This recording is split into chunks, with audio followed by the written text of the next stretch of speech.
E uma coalizão de 35 países endossou a Declaração de Paris, um acordo que prevê garantias de segurança para a Ucrânia em caso de um novo ataque militar russo, após um possível cessar-fogo.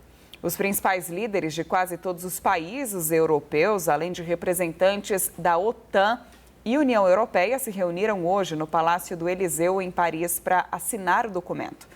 Direto de Londres, o nosso correspondente Sérgio Uth tem as informações. Boa noite, Sérgio.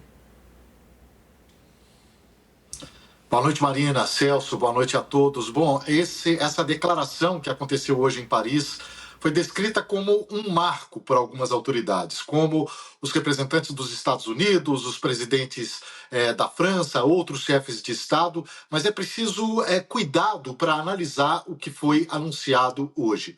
De garantias, o que temos é o seguinte: Reino Unido e França anunciaram que vão enviar tropas para a Ucrânia depois de um cessar-fogo. Isso já vinha sendo ventilado por ambos os países e hoje houve esse avanço, claro, de que eles se comprometendo. É legalmente obrigatório o que foi colocado hoje. Independentemente se mudar o governo do Reino Unido ou da França, isso está assinado, é um compromisso legal dos países em enviar cerca de 30 mil militares para a Ucrânia, não exatamente para as linhas de frente, mas para outros pontos do país em caso de um cessar-fogo. Essas tropas agiriam como garantidoras da paz, garantidoras de um cessar-fogo. Haveria também uma presença da Turquia na parte marítima, que tomaria conta ali do Mar Negro. Os Estados Unidos receberam bem isso, segundo os seus representantes que estavam lá, mas ainda falta combinar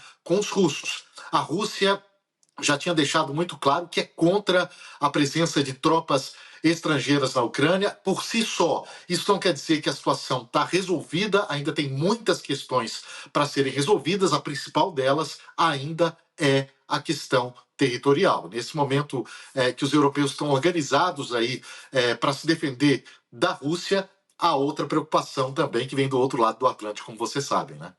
Sérgio, boa noite. Ao mesmo tempo em que os países da OTAN esperam o apoio de Trump para a solução da guerra na Ucrânia, surge uma nova preocupação, que é o interesse do presidente norte-americano na Groenlândia, rica em terras raras. A ilha pertence ao Reino da Dinamarca, que afirma que ela não está à venda. Como as ameaças de Trump estão repercutindo aí na Europa? Pois essas ameaças contra a Groenlândia, houve 4 pronunciamentos do presidente norte-americano desde sábado, desde a invasão da Venezuela, e, obviamente, isso ofuscou um pouco um encontro tão importante quanto esse de hoje em Paris, cujo foco deveria ser única e exclusivamente a Ucrânia. Nas primeiras horas dessa terça-feira, 6 dos principais países europeus, as principais economias, as maiores populações, nós estamos falando aqui de Alemanha, França, Itália, Polônia, Espanha e Reino Unido, além, claro, da Dinamarca, divulgaram um comunicado muito forte, dizendo basicamente o seguinte: a segurança no Ártico, naquela região, a Groenlândia está entre o Ártico e o Oceano Atlântico, a segurança naquela região deve ser feita de forma coletiva pelos países da OTAN, em cooperação entre os europeus e os Estados Unidos.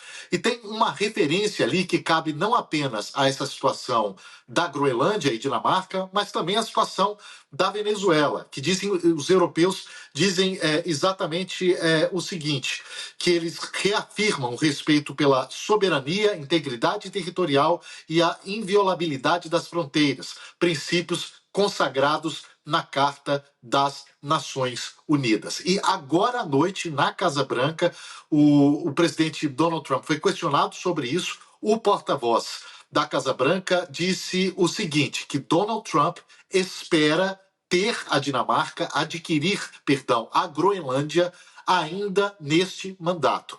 Portanto, nos próximos 3 anos. Ele disse que pode comprar a Groenlândia, mas que não descarta usar as forças militares dos Estados Unidos para fazer isso. Portanto, essa é uma opção que para os norte-americanos está colocada sobre a mesa. Pois é, Sérgio, é um comunicado que vem num momento muito delicado para a diplomacia internacional, inclusive em que Donald Trump, como você disse, fala em utilizar as Forças Armadas e que essa utilização é sempre uma opção à disposição do comandante-chefe. Sérgio Uti, continue com a gente porque tem mais notícia vinda da Europa, porque nessa terça-feira a Itália sinalizou apoio para fechar o acordo comercial com o Mercosul. No mês passado, o Brasil, que tem liderado as negociações, foi frustrado por um pedido de adiamento da assinatura do acordo. Agora, com o aval da Itália, o Parlamento Europeu tem condições de aprovar os termos do acordo? Qual a expectativa por aí? Se a Itália apoiar, sim, tem todas as condições, mas isso não saiu barato. A presidente da Comissão Europeia, Ursula von der Leyen, teve que colocar sobre a mesa 45 bilhões de euros. Nós estamos falando aí de mais de 200 bilhões de reais, é muito dinheiro. Esse seria um fundo antecipado para os agricultores do bloco europeu. Com isso, houve uma sinalização, segundo agências internacionais, uma boa sinalização da premier italiana, ela que tem um peso decisivo nesse momento, porque as contas para aprovar esse acordo são as seguintes. Eles precisam, para que o acordo seja aprovado, é preciso de pelo menos 15 dos 27 países membros, 55% dos países integrantes da União Europeia, e desse montante, é preciso que eles tenham pelo menos 65% da população do bloco europeu. Se a Itália diz sim, aí sim essa conta fecha, e a França, que dificilmente, ainda com esses 45 bilhões, dificilmente a França entra no grupo dos que apoiam o acordo, mas ela fica isolada. O acordo passa, essa votação deve acontecer na sexta-feira. Se isso acontecer, a presidente da Comissão Europeia, Ursula von der Leyen, deve ir para o Paraguai na semana que vem para assinar esse acordo. Marina. Sérgio, tem uma reunião do Conselho marcada para a próxima sexta-feira, né? Eu ia te perguntar justamente sobre a França, mas você já respondeu.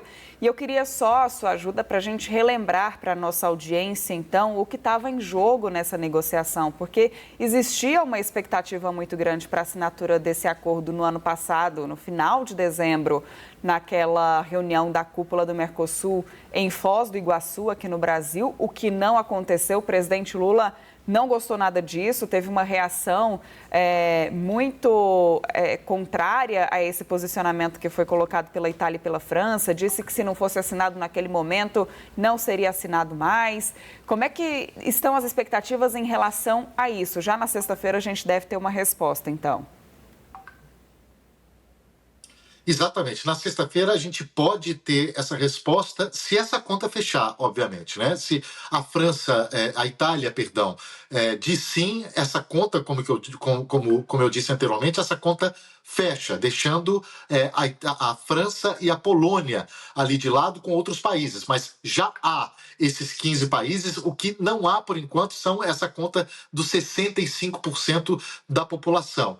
O mecanismo que a França, tinha usado e que a Itália entrou para travar esse acordo é um mecanismo que trava a negociação, que trava a votação, que é um mecanismo que exige um número menor de países.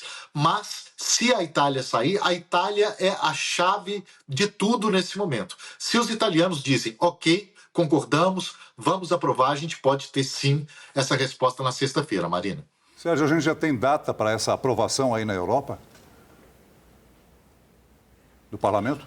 Pois é, há essa possibilidade de aprovação na sexta-feira, Celso. Isso ainda não está oficialmente colocado na agenda, porque ainda precisa da sinalização oficial da Itália, obviamente. Isso deve entrar na agenda apenas com essa sinalização, mas se isso acontece, obviamente a gente já deve ter novidade aí na sexta-feira e já está se falando que no próximo dia 12, inclusive, já se fala nessa data, algumas agências europeias já colocam essa data como uma possibilidade da presidente da Comissão Europeia, que é o cargo mais alto dentro do bloco europeu, ir até a América do Sul, no caso o Paraguai, que está na presidência rotativa do Mercosul, para assinar esse acordo, finalmente, depois de 25 anos, né?